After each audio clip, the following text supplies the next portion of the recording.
امیر شہر کی مجھ سے فقط اتنی لڑائی ہے کہ میں وہ سر بناتا ہوں جنہیں جھکنا نہیں آتا۔ یہ شعر بظاہر سادہ ہے، لیکن اس میں مزاحمت، خودداری اور حق گوئی کا بہت گہرا مفہوم موجود ہے۔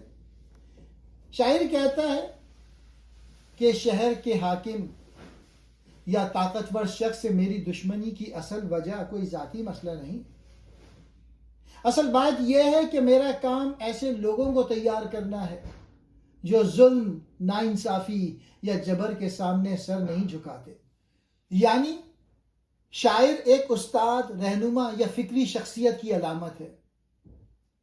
وہ لوگوں میں آزادی، غیرت اور حق کے لیے کھڑے ہونے کا حوصلہ پیدا کرتا ہے، جبکہ حکمران یا طاقتور طبقہ ایسے لوگوں سے خوفزدہ ہوتا ہے جو غلامی قبول نہ کریں۔